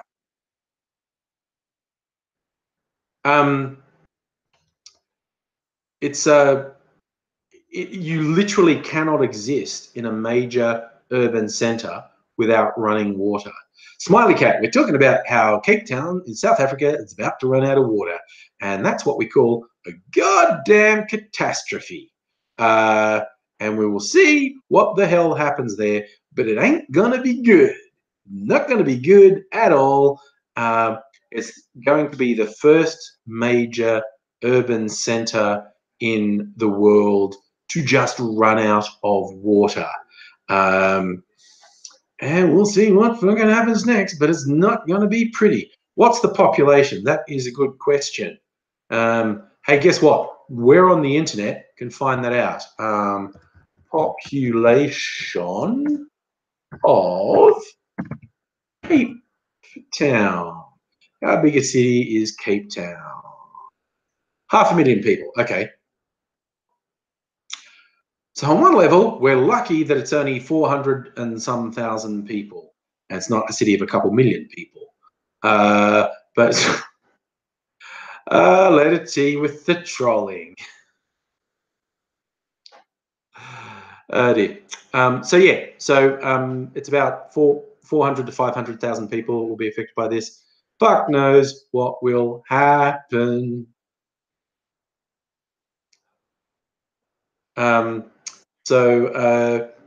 Yeah. So a modern city with no water at all, and a modern urban centre cannot exist without water. A rural place can scrape by without running water. Like, you can drill bores, carry water. Like, people all over Africa spend half their day carrying water from a well to their home, whatever. That's in rural areas. A major urban centre can't do that. It just can't exist. Jahatma. Tasmania without water would be fine because they would drink. Okay. Well, I tell you what's never going to run out of water. Like, when the apocalypse comes, New Zealand is the place to go. New Zealand is the place to go because it's really temperate. There is an abundance of fresh water that won't run out because they've got those big fucking glaciers as well. So you get fresh water that won't run out. And thanks to the colonial settlers, there's a bunch of dumb land-dwelling animals that you'll have a constant supply of food and fur, like the possums and the rabbits and the stoats and the foxes, and they're native birds. They have a lot of groundwater. So you're not going to run out of food in New Zealand. You're not going to run out of water. And because it's an island, there's some sort of fucking global pestilence, you stand a better chance of keeping it out. So yeah, that's why when I had a holiday to New Zealand and I looked around, the thought occurred to me, this is where you go to wait out the apocalypse. Because I reckon of everywhere in the world, New Zealand would give you about your best chance of survival. Oh, Joe, yes. They will. The Kiwis will get very defensive about Australian refugees. I'll have to move there before it gets really bad. Because if you wait till after the complete collapse, one assumes New Zealand would fortify their borders. Hey, shelf warmer, mostly well. In the tail end, probably around for about another 20 minutes.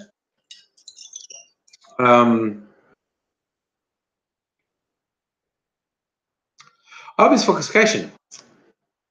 A little précis of Cape Town, second most populous city in South Africa behind Joburg, located in Table Bay, famous for the beautiful harbour, considered one of the best places in the world to visit until it ran out of water. Wait, you're saying Cape Town had an estimated population of 3.78 million? Why, when I looked it up, was the number I saw 500,000?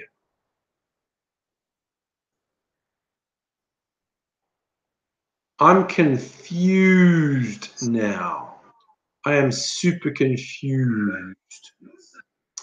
Charlie, they're really not happy with our possums. Because the brush-tailed possum from Australia got introduced. I think the idea was it could be used for fur, for clothing, and with no predators or anything, the possum population just exploded. Fucking possums everywhere, rabbits everywhere, and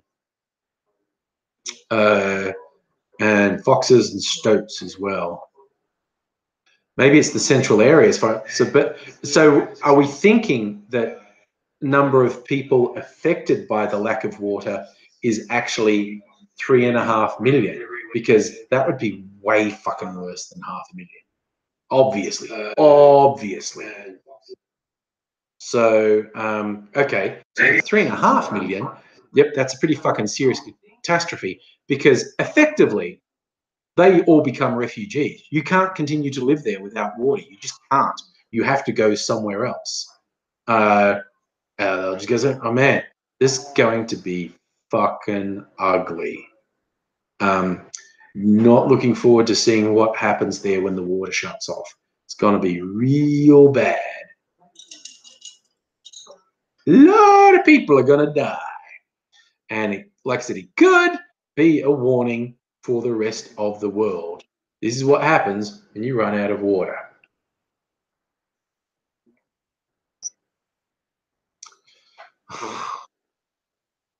Letter T, I didn't think you wanted to be kicked out. You're just being a dumb troll at the moment. America will invade New Zealand. America will free New Zealand. America will provide liberty to New Zealand.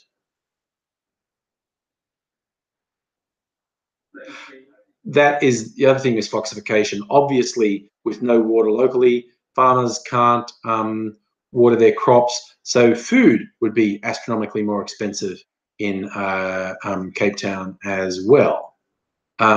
So it's just not looking good in Cape Town, basically. I reckon it's going to be a fucking nightmare. Who knows exactly what's going to happen?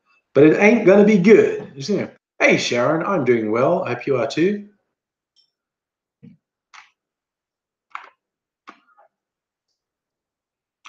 Yes, David, democracy via bombs. That's the whole joke of an American bomber flying into a country. Someone captioning it. We're going to liberate the fuck out of you. We're going to free you. So fucking much. So much freedom. You'll be so fucking liberated you won't know what to do.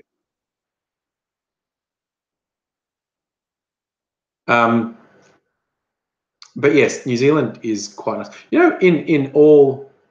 Oh, Catherine, it sounds exactly like a post-apocalyptic movie. I think Cape Town is going to give us a scary fucking window into a Mad Max future. What happens when this happens? It's going to be fucking ugly.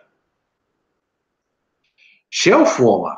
Oh my goodness. You're suggesting that the people who focus on the amount of crime happening, being perpetrated by members of the African community, they may have a motive for that.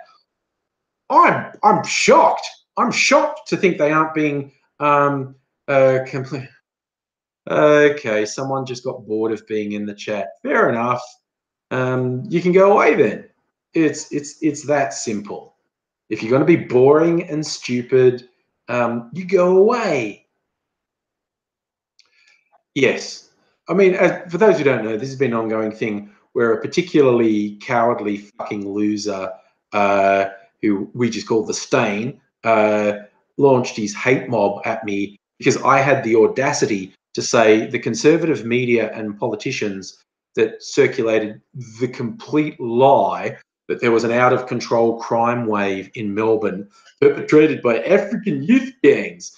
It was a despicable, racist lie designed for political gain, as designed to whip up racism, because the conservatives in Australia learned in the 90s you can go a long way by whipping up racism. And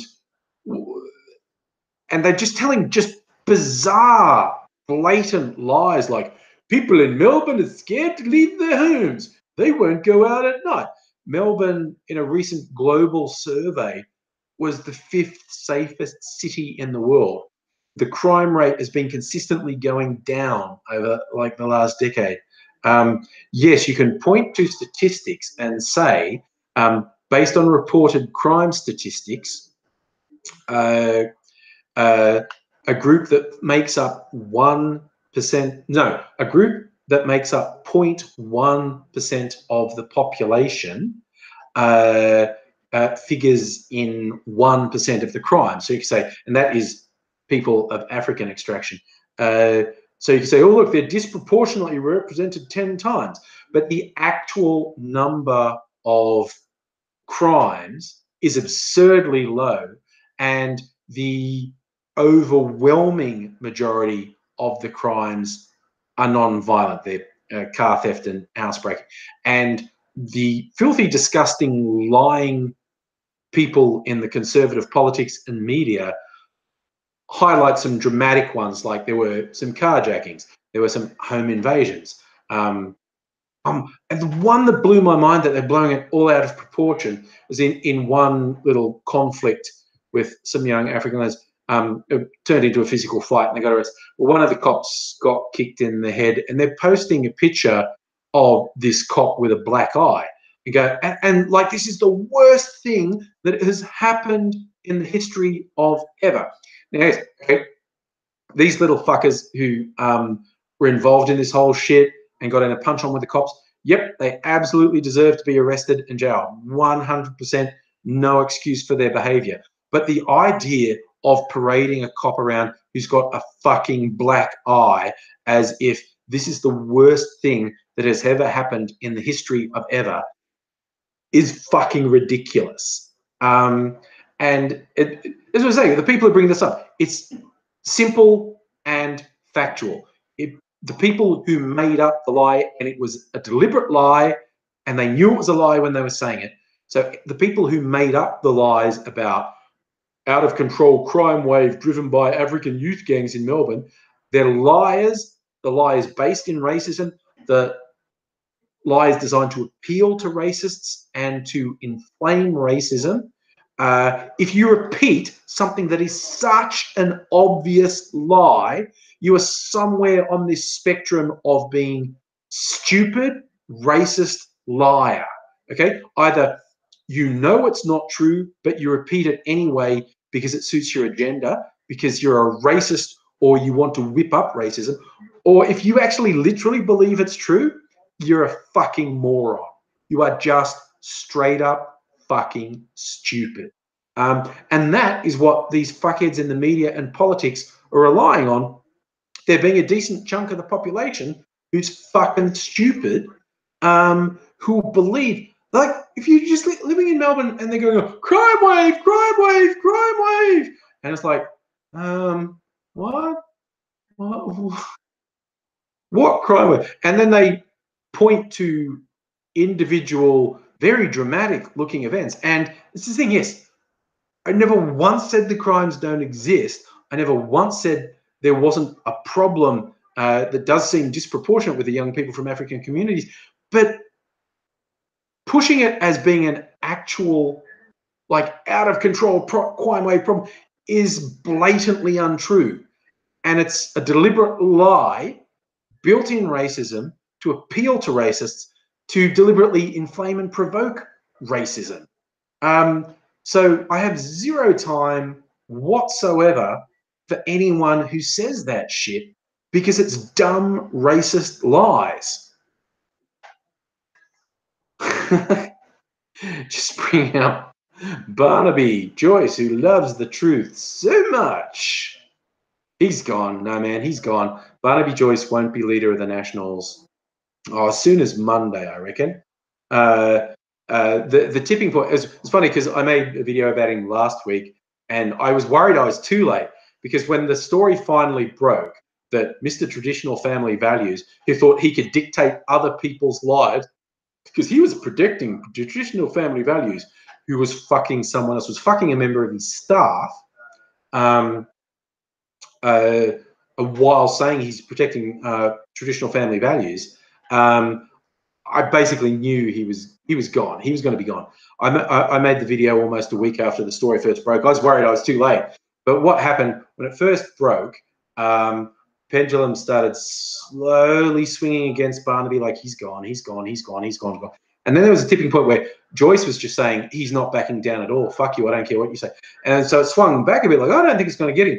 But then all the conservative media outlets turned on him. All the conservative media outlets attacked him. I was like, oh, you're fucking gone. And then all the stories were running for a couple of days that behind closed doors, the rest of his party was saying, no, he can't stay leader. This is bullshit. He has to go. But they didn't want to force him out. They want him to resign. They want him to resign. And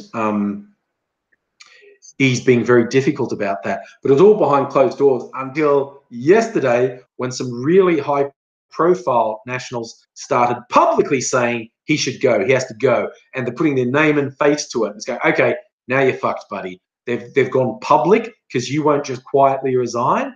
And you did this bullshit interview with one of the major newspapers, going, oh, I'm the victim here. I'm the victim. Why is everyone picking on me? And that made the Nationals turn on him more. So I reckon as soon as Monday, he'll be gone. Maybe tomorrow, who fucking knows?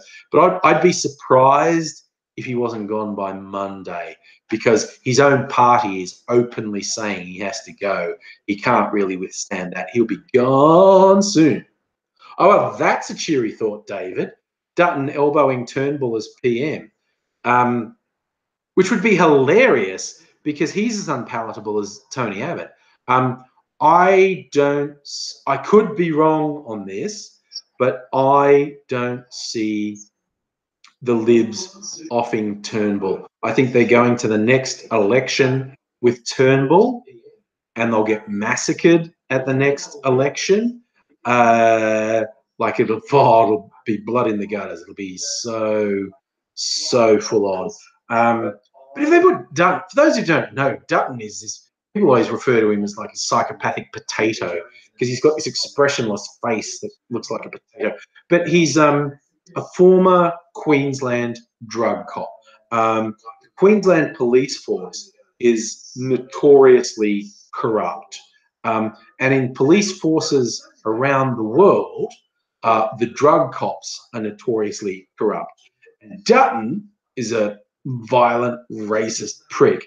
And he was a Queensland drug cop. I'm sure he was the one who wasn't corrupt. I'm sure he wasn't corrupt, okay? He's the one Queensland drug cop in all of history who wasn't corrupt. But anyway, yeah, there's this talk about him being a leader of the Liberals. But you're right, David, he's a fucking fascist. He's awful. He's so unpalatable electorally. It would be insane for the Libs to replace Turnbull with Dutton's just awful. He's horrible. And he's so unpalatable to an electorate. They don't really have any choice. I don't think any sane member of the Liberal Party sees anything but a massacre at the next election. So why would you knock Turnbull off if you blame it all on him when there's a just absolute rout in the next federal election?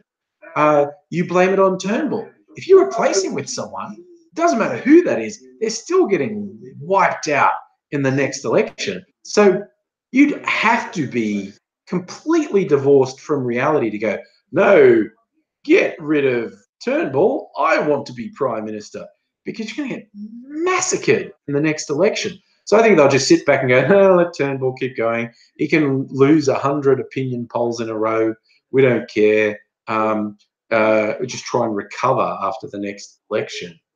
But you're right, David. They're not very deep in the talent pool. Who are they going to go? Pine, Bishop, Morrison? Where are they going to go? Who knows?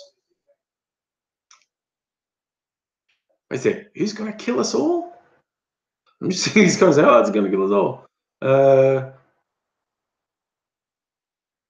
No, I don't know what that's tracking back to. I can't find the thing. But yeah, no, the Libs are just a friggin' disaster area. And I'm no fan of Shorten, by the way. I don't think he deserves to be a leader of the Labor Party. I think his role in the fuck-ups with both Rudd and then Gillard, he was an active part in getting both of them knocked off. I think he fucked things up so much. The idea of rewarding him with the party leadership was fucking ridiculous.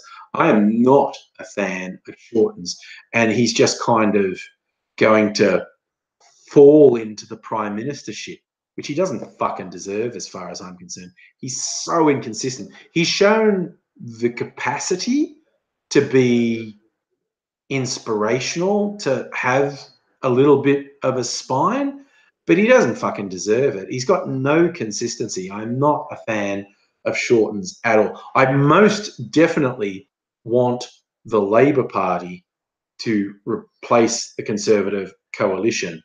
But yeah, I honestly don't think Shorten deserves it. We're going to Trent from Punchy. Weirdly, today I was watching, there's a sketch show on Foxtel where they've basically got a bunch of Australian YouTubers and got them to do some sketch comedy. It's very patchy. It's very patchy. I've watched a couple episodes from it. I do not laugh very much watching it. But they brought back Trent from Punchy. They had some new stuff with Trent from Punchy. For those who don't know, there's this weird as fuck video on YouTube. It's like 10 years ago, or possibly even longer ago, it was uploaded. And it's got this caption like, oh, we found this crazy guy in Punch Bowl and we paid him $20 to interview him on camera. And the guy, okay, he's an actor. The guys who made the video, I think they were all at acting school together. And this guy plays like this fucking strung out lunatic Trent from Punchy. And actually, if you've never seen it, do yourself a favor, look up Trent from Punchy on YouTube. It's full on. It's just so, and he's so believable. Like, he probably only goes a little bit too far. I think the thing that gave away that Trent from Punchy was an act is one or two of his lines were too funny, like they were actual jokes. Like, most of the time you're laughing at both, basically, this guy's so super strung out and hyper and crazed. But one or two of his lines are too funny. They're really obvious jokes. So someone who was really Trent from Punchy couldn't have put that joke together spontaneously. But it's really believable, basically. So if you've never seen it, go on YouTube. Look up Trent from Punchy. It's worth your while. But it's now coming up on 10 o'clock. I'm going to bid all you fine people farewell. Tari's saying, if you're LGBT in Australia, take it up the bum from the Conservatives. Not in a good way, by the way. Just pointing that out. Not saying it in the good way. Saying it in the metaphorical bad way. But thank you all for joining me this fine evening. Sorry, Toby, I gotta go. Well, I got, I guess, but I'm old and I need to go to bed. It's 10 o'clock. I've got to have my warm milk and Horlicks and go to bed because I'm an old man. Thank you very much for hanging out. You're all fantastic people. Oh yeah, Black Panther. Go watch Black Panther. Good movie. I will see all you fine people another time. Look after yourselves. Thanks for dropping by. I'll say bye now.